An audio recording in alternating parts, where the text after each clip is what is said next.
it going, everyone? I'm a little under the weather, so bear with me. How many of you were here last time I did a demo? Woo! Cool, so some of you remember. I'm Sam Magnum, a developer evangelist for Twilio. And for those of you who haven't heard before, with Twilio, you, the developer, can, as it says here on this pretty little website, build apps that communicate with everyone in the world. Now that could mean a lot of stuff. It's a little vague, so I'm going to show you firsthand how to write some code to send and receive text messages and make and receive phone calls. So the way this works is that you buy a phone number with Twilio, and when someone calls or texts your number, we receive that call, send you an HTTP request to a URL that you provide us with, and then your web server or web app or whatever takes over, responds with some XML that tells us what to do with the call, and that's basically where the magic happens. So I'm going to show you firsthand how this works. I'm going to buy a phone number in Boston because, you know, Boston Python. And let's see if I can find a Cambridge one. Awesome, yeah, here's a Cambridge number since, you know, we're there right now. I'm going to buy this phone number. And now that I have that taken care of, I'm going to set it up. And what that means is I'm basically just going to give it a URL to an XML file on my server. Normally, you would use like our Python wrapper to generate the XML for you, but for this like quick demo, I'm just going to write it by hand, which, you know, isn't always fun. But okay, so now if you text this number, you should receive a response, but you actually won't because that file doesn't exist yet. And I'm going to go create that file right now. So I'm going to create a message.xml file, and in that message will contain a response, and that response will contain a message, and it'll say, thanks for joining my demo. If you have questions, email me at sagnu@twilio.com, or hit me up on Twitter, sagnushreds. Cool. So now that that's taken care of, we can respond to a text message because this text file exists now. So I want you all to help me out and pull your phones out. Every single one of you, take out your phone and send a text message to this number on the screen. You can text it whatever you want, but the phone number is 857-285-4487. So 857-285-4487. Send it whatever you want, and I want you to raise your hand and say woohoo if you got a response. Woohoo. Awesome, so someone got a response. Woohoo, I just got a response, so I know it works. That's great. Awesome, so now I'm going to write one for phone calls, and this one will also contain a response, voice.xml, and instead of sending you a message, oh, did someone just try calling it? Yeah, well, it's not going to work if you call it because voice.xml does not exist yet. So instead of sending you a message, I'm going to play you a song. This will take a URL to an MP3 file sitting on my server, and hopefully you'll find it to be a pretty jammin' tune. I rickrolled everyone last time, I think. Not going to rickroll you this time, I promise. Cool, so now that this voice.xml exists, you could call it, but you don't have to call it. I'm going to hop over to my Python shell, and I'm going to call all of you who texted in. So, first things first, I'm going to import the Twilio REST client. Can you all see, can you see the code? Is that good, or should I make it bigger? Cool, cool. All right, cool. So now that I have the Twilio REST client, I'm going to instantiate that.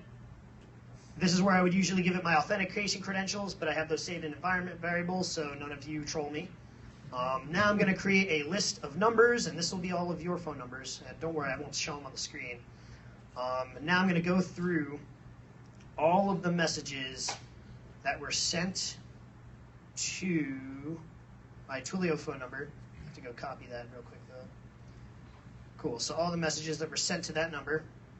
And for each of those, whoa, hit caps lock. For each of those, I'm going to append the number that the message was sent from to my numbers list. And I'm going to, a lot of people in this tech. Cool, I'm just going to see how many. All right, cool, so I have 56 phone numbers. That's nice. So now I'm going to, I'll clear my screen real quick so you can see it at the top. So now I'm going to go through all of the numbers. I'm going to throw it into a set so that I don't send any of you duplicate calls if you text me twice. And for each number, I'm going to create a phone call that will be sent to that number from my Twilio number. And the URL telling us how to proceed with the phone call will be the voice.xml file that I just created. And hopefully I didn't make a typo. You did. I did? Yes. Where's the typo? Two num should be num. Oh, you're right. You're right. Thank you, sir. Cool. So I'm going to do that real quick. Gonna go over here and fix that typo. So all right, cool. So now I want you all to pull your phones out, turn your ringtones on, and see if you can guess what song I'm playing you. I see some calls are going out right now. And is anyone's phone ringing? Someone's phone is ringing. Mine's about to ring. Does anyone hear this? It is a video game. I heard that this tune goes with everything, so I thought it was a little bit appropriate to put in my demo. I just got the phone call. Yeah, so you might have heard it. It's Guile's theme. It goes with everything, so it goes with the Twilio demo. Again, I'm Sam Magnum, developer evangelist of Twilio. I'm buying you all beers in like an hour or two, so if you have any questions, come ask me there.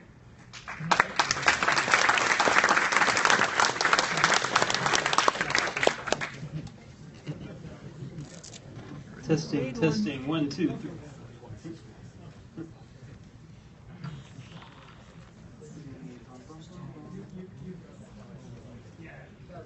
I did it here.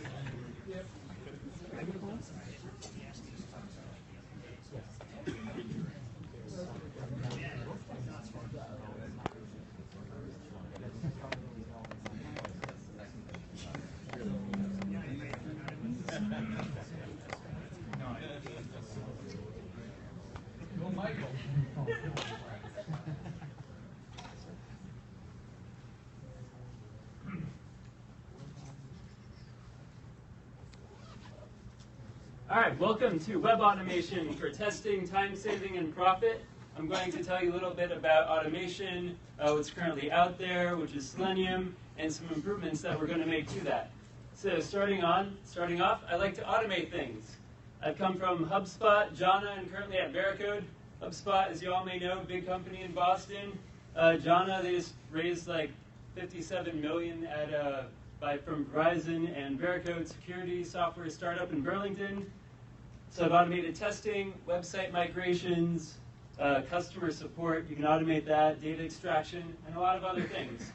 So let's get started. Selenium is a browser automation framework for testing web applications.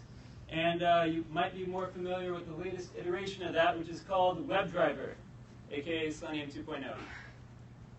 So the problem with regular automation is that unit tests have very limited coverage.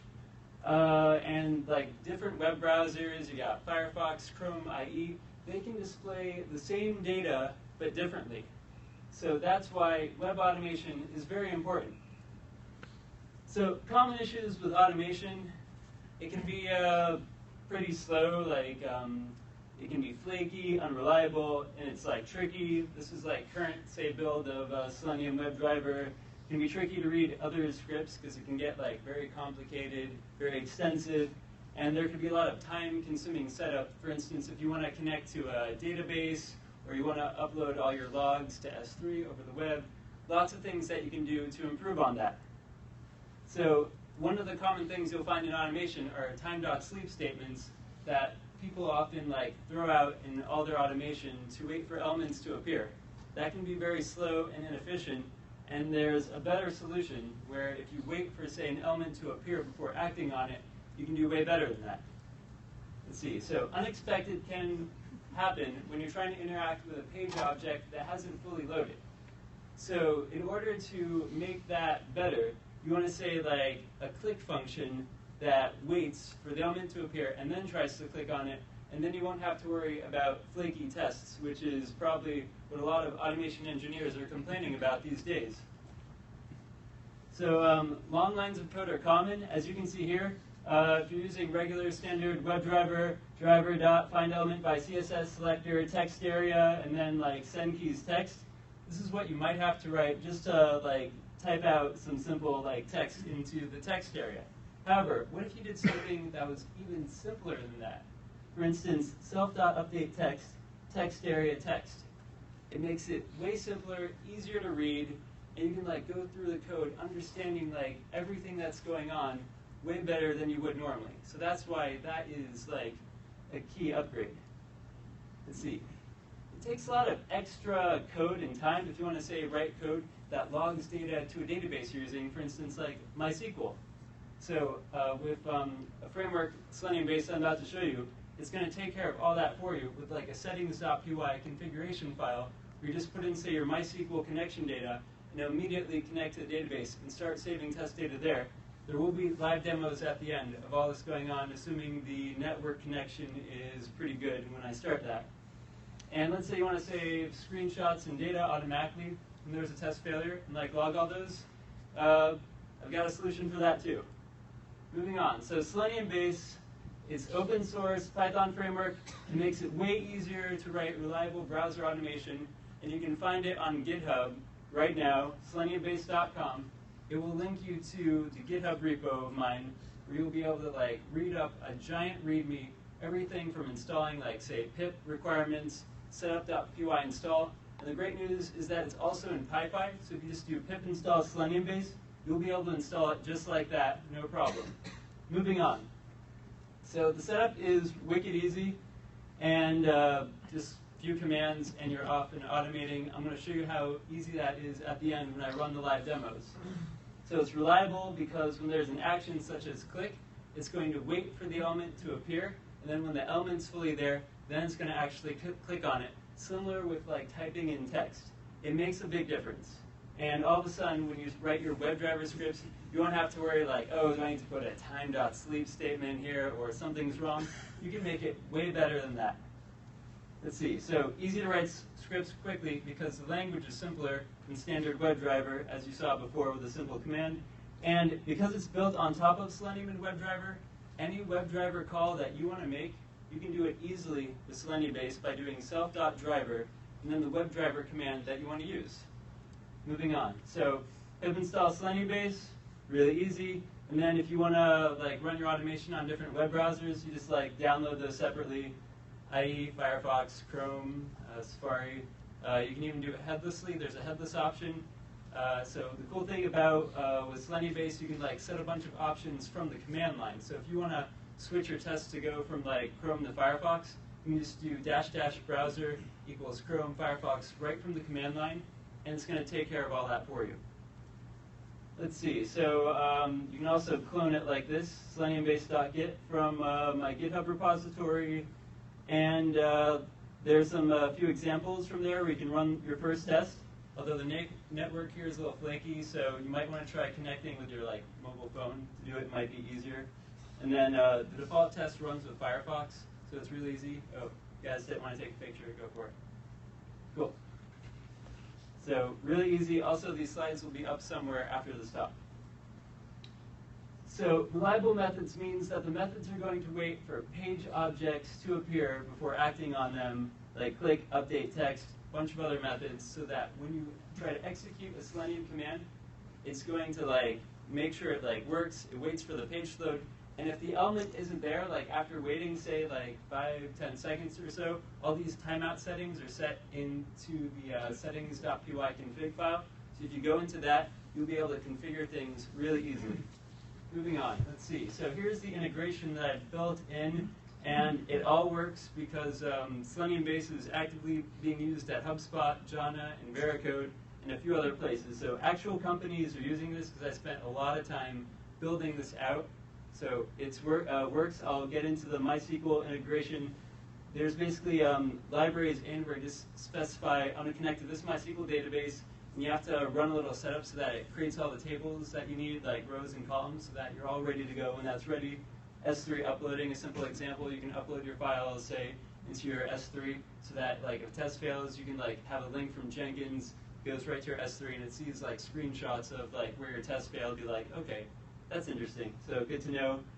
Even like built a library to scan emails. It uses like an IMAP connector. You can go in like if you have say something that sends an email notification, you can just like import the library, set the email credentials, and it'll go pick up that email. Headless browsers are easy. I already have built-in integration with Docker, so you can run everything with Docker inside Linux. There's like a Linux file in the integrations folder. I'll talk about that. Docker also does that pretty well. And of course, save screenshots if you set that option on. Let's see. So with the command line control, select your browser. You can select where the logs are going to be saved. You can even change the speed of automation when it's running. I made a plugin where essentially, like when I was like running a demo test at one event, like it ran so fast it was done in like 4 seconds. So I created like --demo_mode, and it slows, like puts like a mini sleep after like every action, so that people in the audience have a chance to see what's going on. So it makes it really easy with that.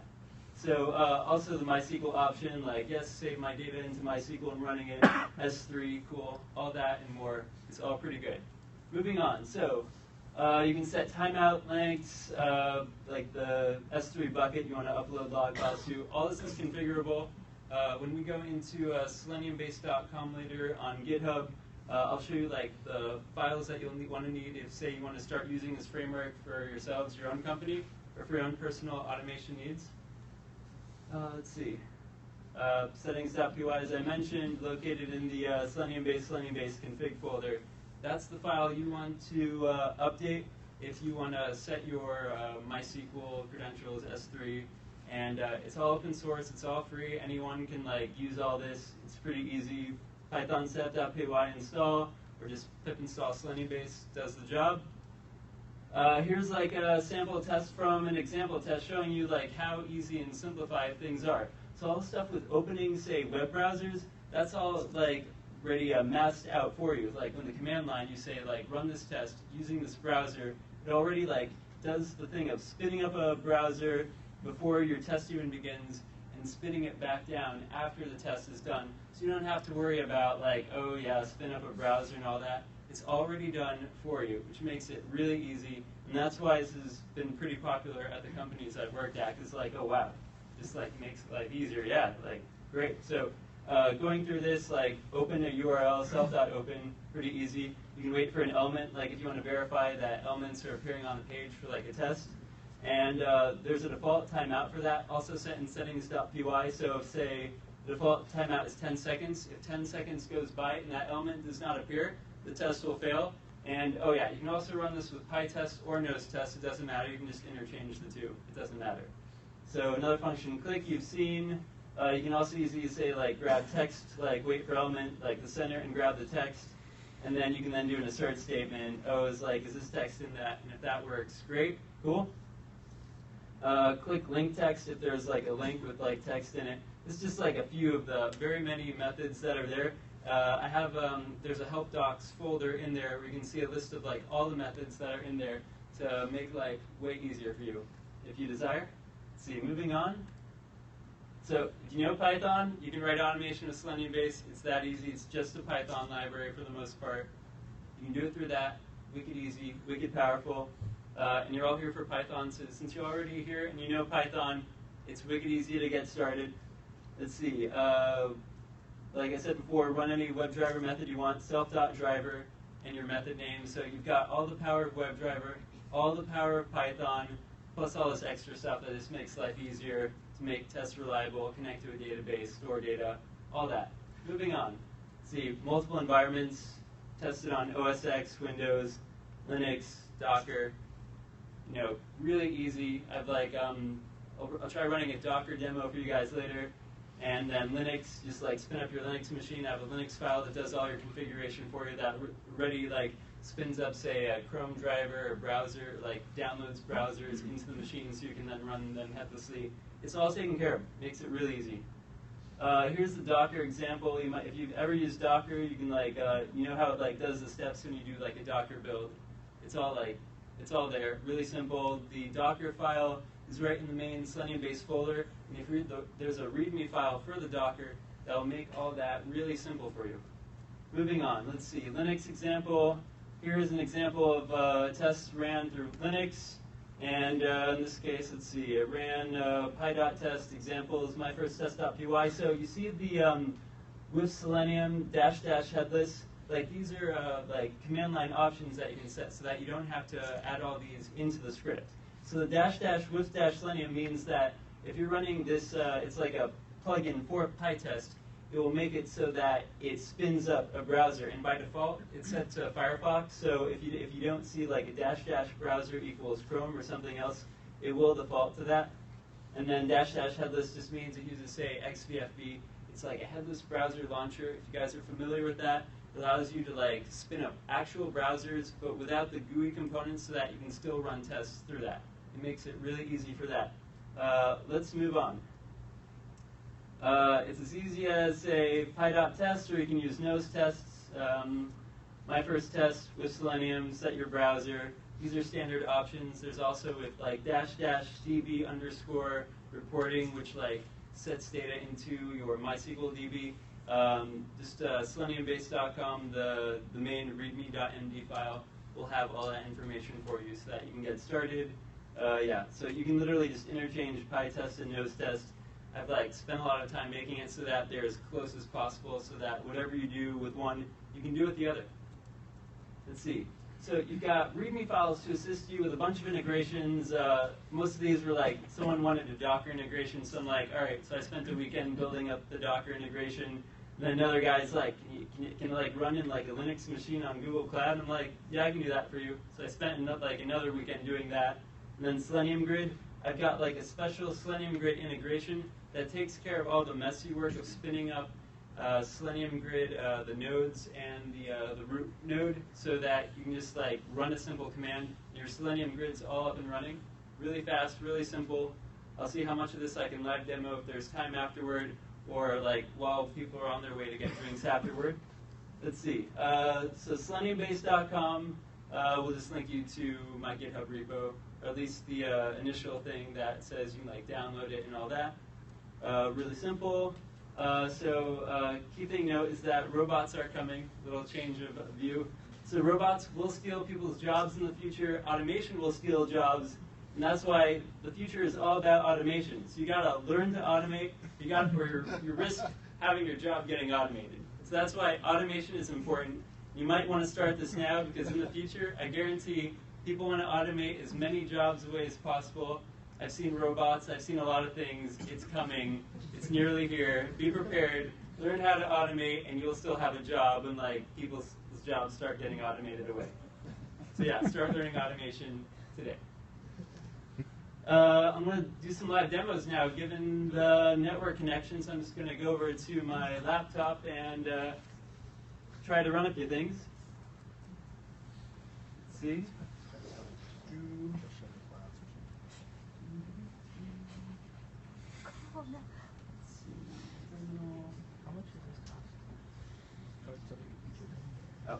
Oh, don't worry. It'll spin up and become bigger. So here's a simple test, the example test that you saw before. It's very fast. Goes on to say xkcd.com and does all the things from the slide I showed like 10 minutes ago, where it opens up this site, clicks this button, types in this text, link text. Let me, I might have to zoom in. You might not be able to see the text. Let me see if I can make it a little bigger. Let's see, what's the shortcut to? Got it. Okay, cool. You guys, can you see that a little better now? Bigger? Okay, cool. So, here's an example, py.test, my first test.py, --with -selenium, --with testing base. Oh yeah, that's another plugin I'll show you that actually saves all your logs in case of a failing test to a logs folder. So let me run that one more time now. It's big. You saw before, it like goes through, and it does like that simple thing. Like it runs very fast, and it does not fail because it's like very reliable. So let's see if we can go into the logs folder just to show you.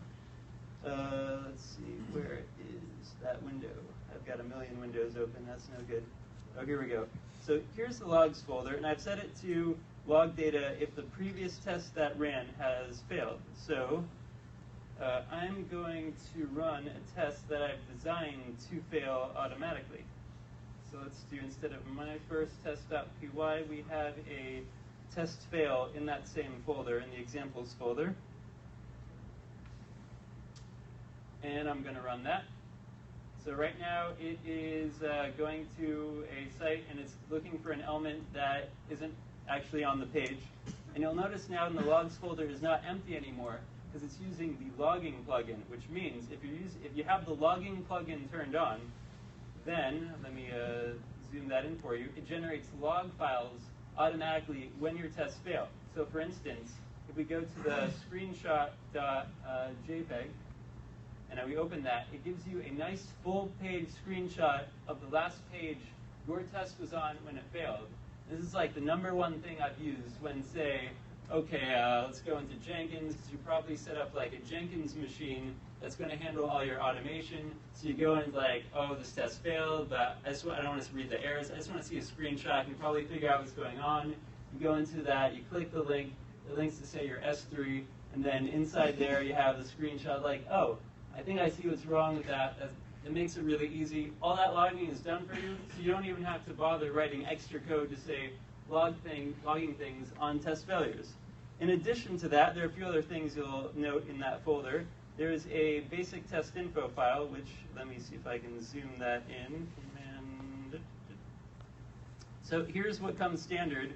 I've used the TestingBase plugin, and there is a test failure. So you'll see the last page, xkcd.com/731. That shows that was the last page that your test was on when it failed. And all that is done. You'll see the browser that you're using. For instance, I'll just like walk over here because it's like easier on the big screen. Browser, Firefox, because we're running with that. Here's the traceback. What was I looking for? I was looking for a div, an element with an ID of army of robots. Well, it turns out there was no such element on that page. So that's why it failed, and I had it fail quickly so it wouldn't sit there. 0.7 seconds, element not visible exception. So all of a sudden, we've got some pretty fancy logs that are automatically generated on test fails, and it's all done from the command line. You don't have to add any extra code to your test to make that possible. In addition to that, let's see. I'm going to try to go through as many things as possible, but it's all on SeleniumBase.com if I don't get to it. If you also have a page source.html, and if I open that, it'll look like an actual site. But if you check the URL, it's actually, you see a file. This is actually right from your file system. It's all like, and all the images load exactly how it was. So if you want to try like seeing the page, you can actually go there. You'll be able to try clicking the buttons yourself. See, it's like file, users, my GitHub folder where I have everything. It's all there, so you can like actually see if the screenshot wasn't good enough. You'll have all the HTML to know for sure what was going on. So some pretty cool stuff there. Let's try some of the other plugins. Let me open up where's my MySQL Workbench? Okay, cool. So you'll notice when I have the MySQL Workbench option turned on, I don't know if I can zoom in on that easily, but essentially, I'll walk through it. So there are different rows that are coming standard. If you install the MySQL DB plugin, it's already part of SeleniumBase, and you connect to your own MySQL thing, and the installer like literally sets up all these tables for you that you'll be using. Test case run data. One of the tables that shows you, say, test case address. I was running from the examples folder. Examples, say, my first test.py, so the .py file, the class name, and the test, and the start time. And this is an epic time, so you'll know exactly when the test was running. You just plug that into an epic converter, and it'll take that start time and give you, I don't know if you can see that, but it's like 145 long number epic time. The run time, how long it took, whether the state was like pass, error, fail, not run, which browser you were using when you ran, the message, like failed message, element, div, army of robots is not visible in 0.7 seconds, all that stuff. So all that is done for you. You just like say, I want to connect to this MySQL database, that you have a script that does all the setup for you, and your automation does that. So moving on with other integrations, if you're set to say use the S3 logging option for PyTest or nose test, you will then inside the MySQL database, you will then have, like I used it for one of these, you will get a link to a logs folder in S3 where it can then upload those files, which is then easily accessible by, say, Jenkins. So if I open up a browser window, I'm going to copy and paste that link that I have there, it's going to connect to my S3 storage in Amazon where you have the link. Okay, here's a screenshot. It's the same thing you saw before. It's all the logs that you saw from the logs folder, but now it's uploaded to your S3 or your Microsoft Cloud or Google Cloud or whichever company you're using cloud. There are a lot of clouds out there. It does all that for you. It's built in. Also in the help file if you want to know how to use that. Let's see, I've got 10 minutes left, so I'm going to try to run through as many cool things as possible. Oh yes, so in addition to SeleniumBase as the automation framework, I've used it as a platform to build another tool called MasterQA, and you can go to masterqa.com to get to the GitHub repo for that. I'm going to demo that in a sec. It's basically a framework that uses SeleniumBase, but now it makes like acceptance testing way more efficient than like what you've seen around the world before. So right now, acceptance testing, a lot of people are doing manual QA. They're going to like a website, they're like clicking all the username, login, password. They're typing a lot of things. What if you could assist those people by adding automation to that so that automation would power you through to the point where you could then say, yeah, this looks good, let's say okay, and then get all your logs for that. Well, good news, I have a tool that I built just to handle that. Let's see, py.test. Let me run this file. CD examples, 1 sec. Py.test. Verify test. Cool. So we're going to run a thing, and then see if I can use the mouse with me. That'll be easier. No, it's not going to work. I can like try to walk and. Oh, this might work. Cool. So in a manual QA setting, you will be like, say, you will log in, go to a page, but what if like automation does a bunch of the things for you, and then you get to say whether or not, if like it requires a human verification element, whether something's okay. It's tricky. Let's say that looks okay. And can you find the moon? No, I can't find it. Just going to go through, let's see, do the drones look safe? Those micro drones look dangerous. I'm going to say no. It's going to, oh, here we go. This is very tricky.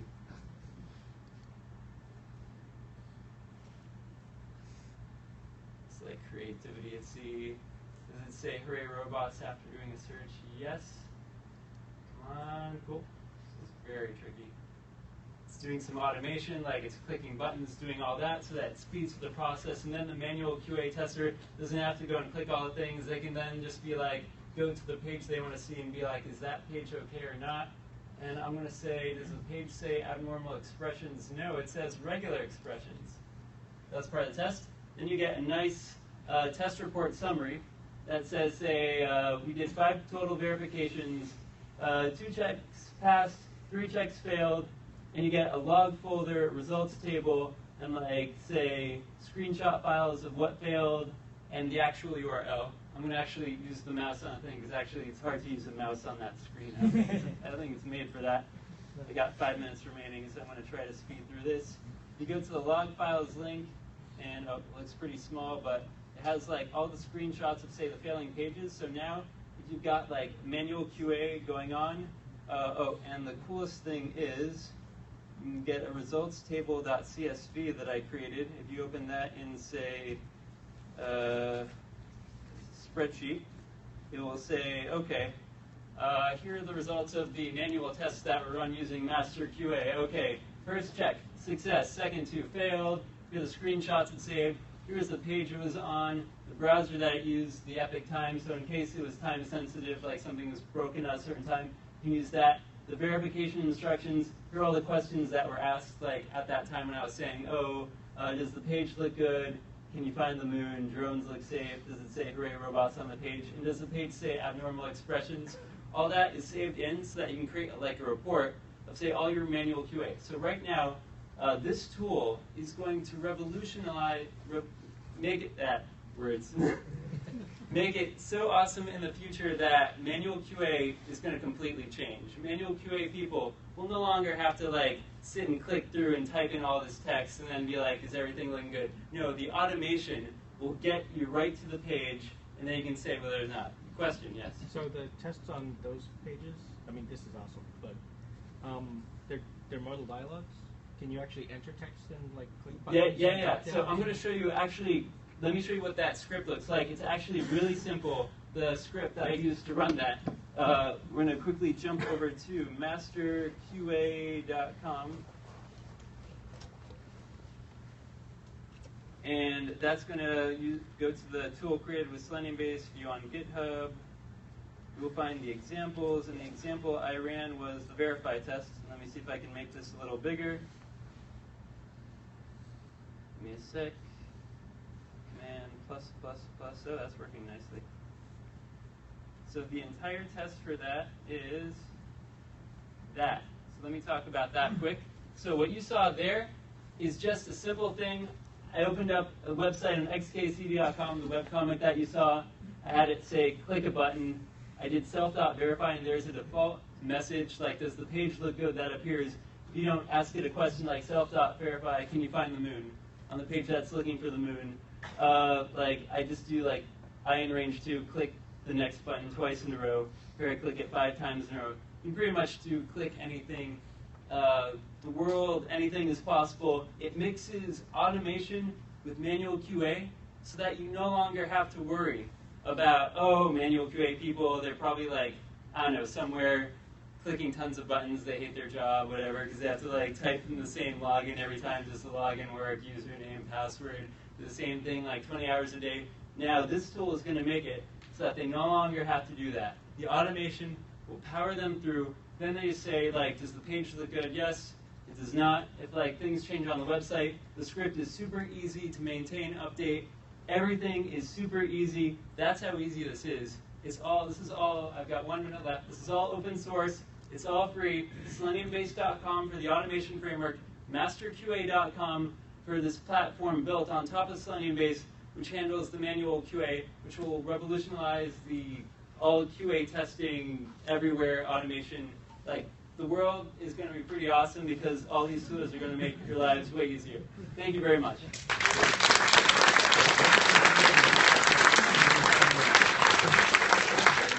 Yeah, question. Yeah, question, yes. You. So, you're talking about sleeping, time sleep. Go back a lot of slides. Let's see, honestly, do I have a time sleep in here? No, you don't do that here because you no longer need to do time sleep because the click waits for the element to fully appear before acting on it, so you don't have to worry that the element hasn't loaded. I felt the pain of time sleep, and I hate it. And you claim that you're going to alleviate that pain. That's right. It's been tested. HubSpot, Jana, Veracode. You can get rid of your time sleeps. You no longer need them. You can power through. Here's my question. Yes. So the Selenium driver, web driver, yes, has support within it for waiting for expected conditions, like elements to be present, elements to be visible. Are you simply wrapping that functionality for me? I'm slightly wrapping it, but I'm creating my own thing where I'm saying like a default timeout that you set in your settings.py file. Right. That is configured SeleniumBase.com, Selenium/SeleniumBase/config/settings.py. You go into that, you can set your default timeout for like how long to wait before failing on a click, or say a wait for element visible. It's slightly different timeouts. All those are set there. It's like super easy to do. Like I've shown like people just like randomly going to MIT, be like, oh, you want to know about automation? Try this. And they're like, holy shit, wow, like that's pretty cool. So I'm trying to like show people that like what you know today for automation and say QA, like that's becoming obsolete. This technology is going to make it so that things are more reliable. Your code looks more cleaner. You no longer need your sleep statements. Verify, like you can like look the code. It's all open source, and actually you can see how everything is written. Like there are no secrets. The code is all there. It's all on the GitHub. I'm not hiding any. There are no hidden libraries. It's all there. So if you're wondering how any of the code works, SeleniumBase.com, MasterQA.com. Go there, GitHub. It's all there. You can like no secrets. You can see how everything works, how everything is written. You can like clone it, fork it, the repo. You can do your own thing to it. Create your own system. Create your own like automation environment for your company. It's that easy. Are there other questions? I think I'm asking the same thing he did, but I'll be asking it a different way. It's the most trivial thing, which is how does it know when a DOM element has actually materialized from the source server? Is it like polling over and over again, or? It does a bit like the code's all there, but if you go into the code, you see how it polls for the element and like it tries to see like is it interactable? Can you actually interact with the element? Okay. And once it notices that the element can be interacted with, then it executes the command such as typing in text into the field or clicking on it. That's all like set. That's all really easy. Cool. More questions? Yes. Is this synchronous? Synchronous. With prints in between things, or is it all kind of, does it execute once and then wait for it to? Yeah. Well, you can. So when you on the command line is how you like configure it. There are multiple ways to like run it and configure it, and you can even multi-thread it so that you can like run all your things at once. It's actually because it's like fully configurable. You can like have it as you want, and all the code is open source. So if you're curious, just like SeleniumBase.com, masterqa.com, and I'd appreciate stars to the GitHub repos so I can like get the word out because like more people are like willing to try a repo out. They start it on GitHub. More next question. Wait. Before we ask the next question, Michael is going to promise to answer the question and not say anything else about the domains or the open source code. Got it. Right? Got it. Okay. Got Next it. question. Next question. Yes, you in the back. Are you accepting contributions? Uh, Like so many other people. So far, right now I've been writing everything on my own, like totally spare time, weekends, nights, like whatever. Would you like contributions? Where you look at it? Yeah, if you send a pull request, I will look at it. Come see me afterward. We'll talk. Because like so far, I've been just writing all the code on my own. I haven't thought about like setting up the environment for contributions. But this is a possibility if people are interested in contributing to it. I'm cool. Yeah, planning for large growth on this. Yes, question. Yeah, how does this interact with JavaScript? JavaScript. Okay, so there's a cool method called like in WebDriver execute script. So you can execute any arbitrary JavaScript. That's one of the things I didn't get the chance to show because I ran out of time. But one of the methods inside, you can just go through. It's actually on the main README. Self.execute script. Execute arbitrary JavaScript to make anything happen to your page, hide elements, remove elements, all that. That was all part of like standard WebDriver. You can still use all that. So execute any JavaScript, easy to do. Yes. So follow-on question about Angular and Aurelia. How would one interact with the tractor with this, or is that possible? I haven't spent much or don't know much about Protractor, so I might not be ready to answer that. The companies that you've deployed this to use Angular, or? I haven't used. Okay. You haven't used that. I don't know. I'm not sure. Yes. Yeah. Philosophical question. Yes. We love philosophical. So it's interesting. The two talks were about browser automation. The first one seemed very much about QA-driven automation. That here's a tool that presumably a QA team could write the test for. Yep. And your library seemed very much like let's make it really easy for developers to write automation. Yeah. The whole point of. Hold on. Yeah. I haven't asked the philosophical Gotcha. question. So what is the future of web automation? Handing that off to a QA team to write the test, or empowering developers to more easily write? I think. Or let the robots do it. I think, well, that too. But I think the best way is empowering the developers, and developers are spending like so much time building product that they want to spend as little time as possible like writing tests. So when I was like, initially building that, it's like, okay, I want to help these developers be able to write their tests super fast and really easily, not have to worry about anything, so that they can focus on the product, make an excellent, amazing product, and then be able to write tests really easily on top of that. So that is one thing, yes. All right, next question. You in the back.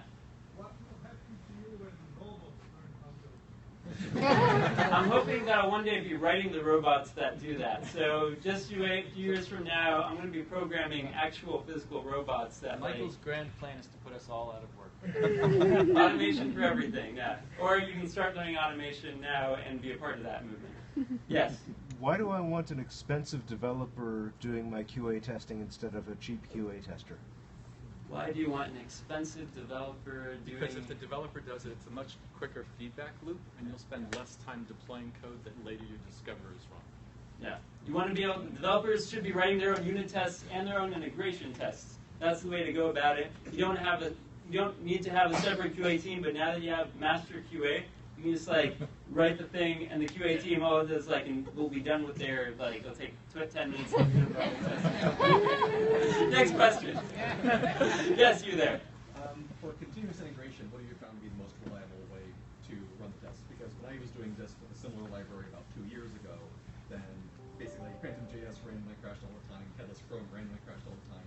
Slabs, the proxy tunnel failed most of the time. Yeah, so you can like build your own cloud really easily with like the Docker plugin. So you can run headlessly really easy with that, or if you spin up, say, a Linux machine in your cloud server, I have all the setup files for that literally does everything from downloading all the browsers and drivers that you need. So you literally just like get on that machine, you execute the script, all the setup is done, you can just immediately start running like the tests you've written. It's that easy. Yeah, it is that easy. Now how much would you pay? And it's still free. It's still free. Start the repo. No. Yes, question. Manual QA testers use manual QA. I mean, it's another philosophical question. I know manual testing. I feel like you're kind of insulting their intelligence almost with this. I'm trying to make their lives easier because right now manual QA people like they have to, if they want to check that login works every time there's like deploy every hour, they're like typing in a username, typing in a password, and they're like, yeah, the page looks okay. But now they just have to click OK after. Yeah. I know what it's doing. I can see that. I guess what I'm saying is there's a certain creativity to manual QA. It's not just they execute steps; they actually create and plan those steps. And under this world, someone else writes a test, and you actually took away the one interesting part of the job, man. But they can be the ones writing these scripts. The manual QA can write their own clever, creative scripts, and then so that they don't have to do the same thing over and over again like 100 times. Have you got a recorder so that they can, so they don't have to actually write that out? They can just do the steps and then replay it so that they're. Yeah, there are tools like that already out there that records it, and it should be pretty easy to convert that into Selenium-based code, which also, since it runs WebDriver code as is. So that's not in your game plan necessarily, but it could be. I've got a lot of features planned. I can only do so much nights and weekends because I barely have a life outside of work. For stuff like that. Yeah, but yeah, there are features that I'm trying to implement. There are a lot of cool things that I want to do. I've got like pages that like late nights I wake up 2 a.m. like that's a feature I need to write. They're like what you need is a robot to do that for you. At some point, yes. One last question. Yes. Browser plugins. Let's see. I think there's a feature for that. Check the source code for that. There should be a way to like add in your own plugin when you spin up the browser. You can add that in, or if it's not fully in there, it's really easy to add because you can like fork the repository and add your own custom changes. If there's anything in there that you don't see that you want, you can easily add it because it's all open source. All right. Any more questions? Thank you. That's it. Thank you. Okay, now, who is going to meet all? Raise your hand. Come on. Come on.